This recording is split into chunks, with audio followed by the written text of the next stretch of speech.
Boa tarde, pessoal. Então, hoje a gente vai tentar fazer a gravação, dando continuidade à nossa aula, partindo do slide número 16, que fala da anatomia fisiológica dos rins. Na aula passada, a gente completou o capítulo inicial. Eu não vou falar por número de capítulos, tá? Porque tem gente que tem a 12ª edição, tem gente que tem a 13ª, então vou falar o primeiro capítulo de renal, o segundo, tá bom? E vocês vão se localizando pelos temas.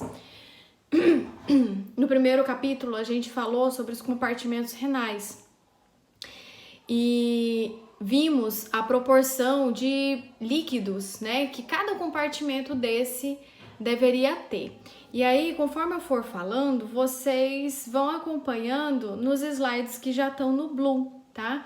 No slide 16, ele acompanha o capítulo do livro do Guyton, que o título é Anatomia Fisiológica dos Rins, onde tem, logo na sequência, uma figura que é basicamente o que nos importa, que fala toda a estrutura renal para a gente se localizar. Basicamente, a maior parte do nosso estudo, ele trata da parte que compete ao néfron, que é a subunidade funcionante dos rins, né? Mas em termos de avaliação clínica, é importante a gente avaliar e saber a parte anatômica, né? Acho que eu já abordei com vocês em uma das turmas em sala e também falei com a outra turma na videoconferência. Quando a gente vai avaliar o paciente, então tem toda a descrição que o livro traz do peso dos rins, da localização, né? Mas de uma maneira mais fácil. Quando a gente quer localizar os rins, a gente faz a palpação nas costelas do paciente e o rim ele vai estar mais ou menos na altura da última costela, né? Da 12ª costela, tá? E aí, o que nos interessa aqui passa a ser a estrutura em si, né? Então vamos lá, a gente tem os dois rins que estão localizados mais ou menos nessa altura que eu falei para vocês, os ureteres, né? Que vão ligar os rins à bexiga, porque toda a nossa formação de urina que acontece nos rins, elas vão descer pelos ureteres e vão cair na bexiga, que é um reservatório temporário, que tem componente muscular vinculado ao componente nervoso e que faz a regulação miccional, né? Da bexiga a gente tem a uretra e depois a saída do canal urinário mesmo, que vai ser um pouquinho diferente, obviamente, no homem e na mulher, tá? E das partes anatômicas dos rins, a gente tem a cápsula, né? A cápsula renal, lembra que a gente dá sempre o exemplo da laranja.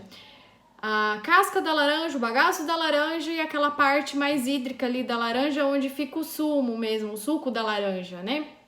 Então, o rim, se a gente fosse fazer uma comparação, eu tenho a cápsula renal, que seria a casca da laranja, eu tenho o córtex renal, que é como se fosse a parte branquinha ali do bagaço da laranja, que segura a minha parte medular, que é onde vai ficar concentrada a parte líquida, a parte hídrica, e é onde acontece o nosso processo de concentração da urina, tá? E aí, dentro dessa parte medular, eu tenho as pirâmides renais, né? Elas vão desaguar na pelve renal, né? E essa porção toda, essa região toda, como vocês podem ver aqui, que na figura tem um pontilhado, é o que a gente chama de medula renal. Então, o rim, ele tem a parte do córtex, que é a parte externa, e tem a parte medular. Envolto a ele, eu tenho a cápsula renal.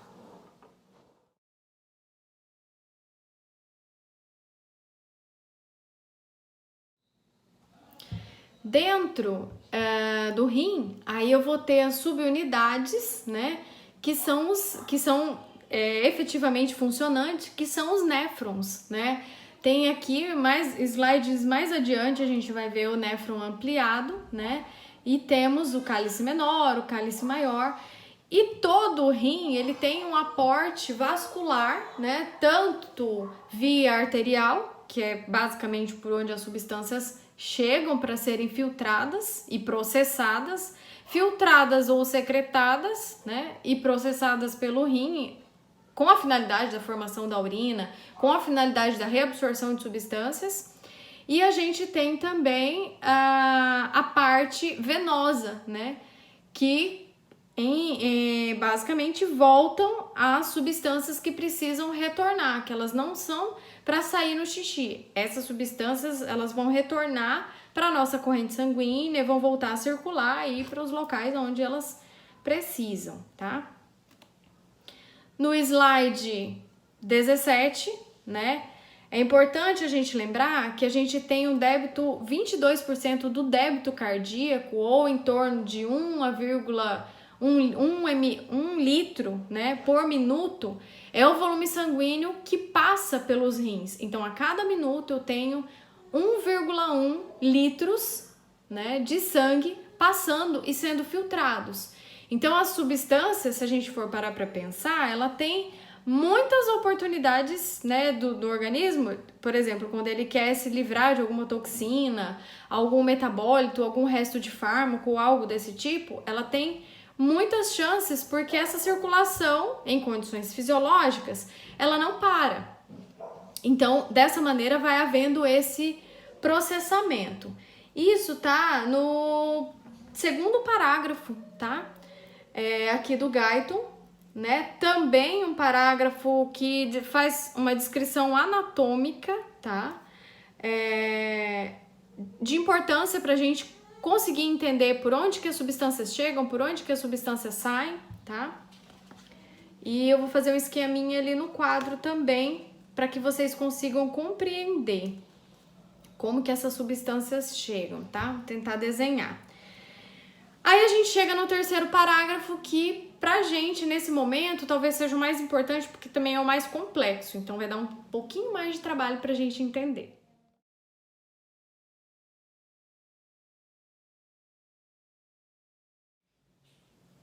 As substâncias, elas vão chegar via artéria renal. Se a gente observar, as artérias renais, né, elas são derivadas do vaso da aorta, né? E elas vão se ramificando. Aqui no slide 17 a gente tem uma figura que mostra só a ramificação vascular, né? Que é onde a gente consegue entender o quanto vascularizado é o rim, né? E aí no slide 18 existe uma ampliação do rim para a gente fazer uma localização do néfron. Então as substâncias, elas chegam pela artéria renal, vão se dividindo né, em artérias interlobares, arqueadas, interlobulares, até que elas formem feixes muito pequenininhos, que vão ser os capilares, que vão ficar concentrados dentro da cápsula de Bowman. E isso já fazendo parte do néfron. Mas para a gente conseguir localizar aonde está o néfron, observem que na figura está aqui em negrito destacado. O néfron, ele é essa subunidade que tem uma parte cortical e uma parte dela vem até a parte medular do rim. Sendo que alguns néfrons, conforme o livro aqui em algum momento vai mostrar para vocês, alguns néfrons vão ter essa alça de Henle mais comprida e outros néfrons vão ter uma alça de Henle mais curta. A gente vai ver também que existe uma diferença de função em relação a isso, porque quando eu falo de organismo, sempre que eu aumento a minha extensão, a minha superfície de contato, eu também aumento a minha capacidade funcional. E aí o livro, ele traz uma informação bem bacana também a título de conhecimento, né? Cada rim contém cerca de 800 mil a 1 milhão de néfrons. Então, mentalizem isso, um cálculo aí mental, que a gente tem aproximadamente 1 milhão de néfrons e a gente tem volume de 1 litro minuto de sangue passando por cada um por esse complexo de néfrons, tendo a possibilidade de fazer filtração, né? Que é o primeiro mecanismo metabólico que o néfron realiza, né? Na nossa sequência de estudo é a filtração renal. Aí ele traz um dado bem importante, né? Por que é interessante a gente saber disso? Porque à medida que a gente vai envelhecendo, esses néfrons, obviamente, vão envelhecendo também, assim como tudo no organismo da gente. Então, essa quantidade de néfrons funcionante, elas vão diminuindo, né?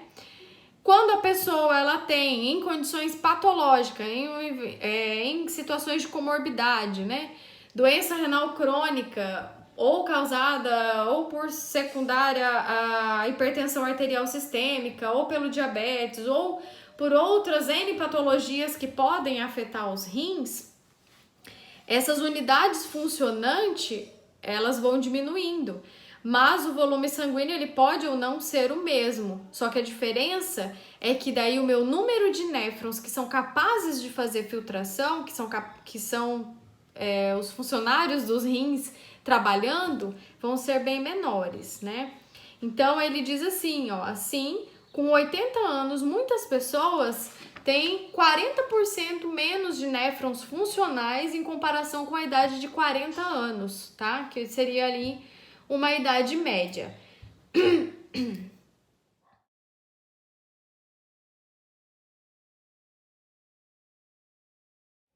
Pessoal, então acompanhem aqui comigo, tá? Tentei fazer um desenho aqui para vocês conseguirem visualizar melhor como se fosse na sala de aula, né? Então essa é uma estrutura muito grosseira tentando representar o que seria o meu néfron. Então essa minha subunidade que está localizada, imaginem que da metade para cima dele, se eu passar uma linha na metade do quadro, da metade para cima ele está localizado no córtex, da metade para baixo ele está localizado na medula renal. Eu tenho o meu sangue chegando pela via aferente. Essa via aferente vem o sangue por aí, e são capilares que vão se afinando e vão se embolando ali dentro desse C invertido que é a minha cápsula de Bowman. O que é a cápsula de Bowman? Ela vai funcionar como um filtro, tá? Um filtro para a entrada de substâncias dentro dos túbulos renais. Quais túbulos? Esses que estão discriminados em preto: túbulo contorcido proximal, a alça de Henle, túbulo contorcido distal e o ducto ou túbulo coletor. Dependendo do livro, vocês vão achar de nomenclaturas diferentes. Então, o sangue trazendo todos os meus restos, metabólitos, toxinas, tudo que eu preciso filtrar ou guardar, ele está vindo por essa via aferente e passando por esses capilares, que é esse bolo vermelho que eu desenhei aí para vocês, que fica dentro do C invertido, que é a cápsula de Bowman, certo? Por que eu tenho tantos capilares e eles estão tão emboladinhos? Eu preciso aumentar a minha superfície de contato, porque se é passagem de uma membrana para outra, quanto mais capilares eu tiver, maior possibilidade de numa primeira passagem eu fazer com que uma substância X consiga ser filtrada, certo?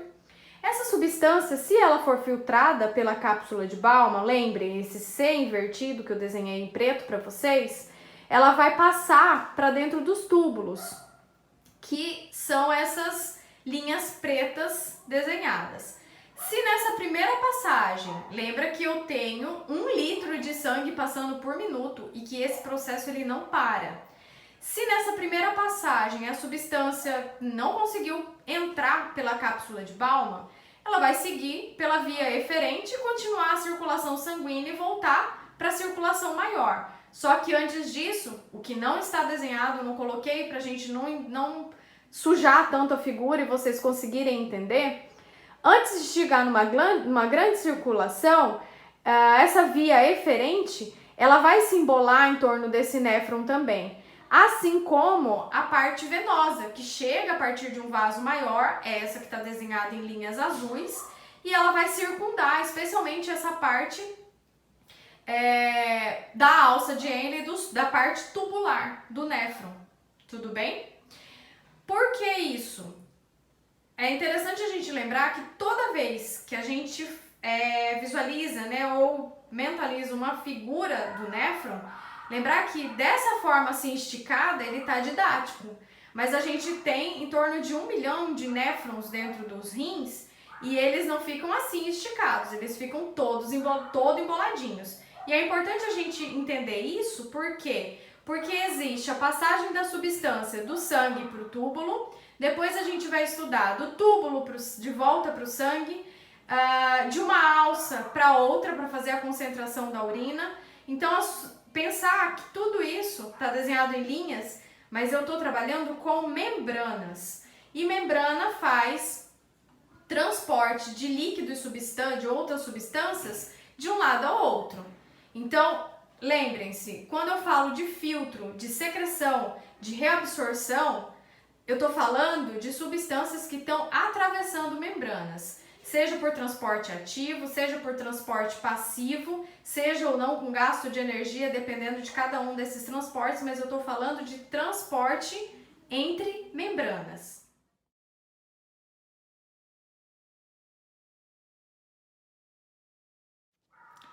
Então essa foi a figura que eu tentei desenhar aí para vocês. E aí no slide 19, lógico que ela tá muito mais bonita, né? Mas às vezes eu sempre gosto de figura no quadro. Dá pra ver direitinho, tá? A gente tem ali a maior circulação, né? A artéria renal em vermelho, maior na figura, e depois ela vai se afinando, ela se transforma nessas arteríolas, tá? Que formam a parte glomerular, que tá dentro desse Czinho em amarelo, né? Que é a cápsula de Bowman. E aí, observem que ela se embola dentro do Czinho, e essa via de arteríola, ela sai e passa a circundar os túbulos, né? Então é isso que eu tava tentando explicar para vocês no quadro ali, que a parte de vascularização, ela tá sempre ligada, porque a filtração renal, a reabsorção e a secreção nada mais é do que a passagem de substâncias de um lado ao outro. Que substâncias e que lado? Substâncias que eu quero reter, o organismo ele pode deixar de filtrar, como as proteínas, que às vezes por tamanho ou por cargas elas não são filtradas. Ele pode reabsorver, e existem os processos daquilo que o organismo quer excretar. Então ele pode filtrar e essa substância ser excretada lá pelo túbulo coletor. E ele pode secretar também. Se nesse primeiro mecanismo ali de filtragem dentro da cápsula de Bowman não funcionar, a segunda oportunidade que o organismo tem de jogar fora essa substância é via secreção. E aí não vai acontecer na cápsula, vai acontecer por meio dessa circulação arteriolar que está circundando esses néfrons, e ele vai jogar direto no túbulo, tá? Claro que para isso vai ser primariamente um mecanismo de transporte ativo, porque são membranas diferentes, é uma forma diferente de colocar essas substâncias dentro do túbulo para que ela siga dentro desse túbulo e tenha a possibilidade de ser excretada.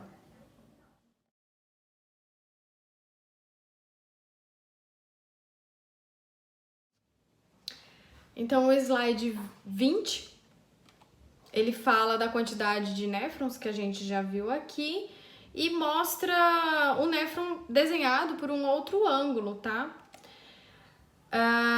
Aqui, como a gente vê, às vezes duas partes iniciais, né, podem desembocar no mesmo túbulo coletor, tá?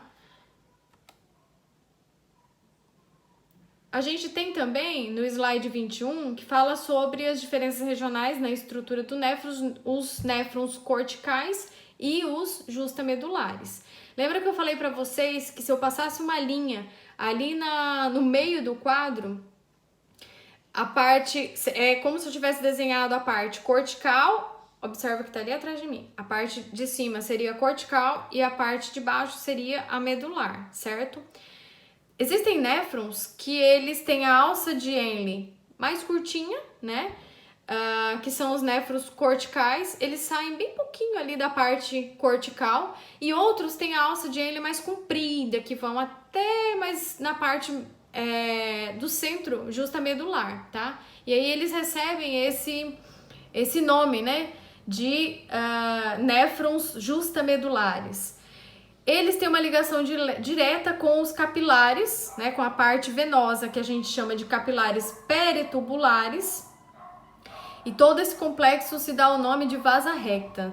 No 2 capítulos adiante desse que nós estamos, a gente vai ver que isso é importante na concentração da urina, porque existe uma troca de substâncias e resgate de água na alça de Henle. Então, esses néfrons que têm a parte mais comprida, eles vão atuar melhor nesse sentido, tá?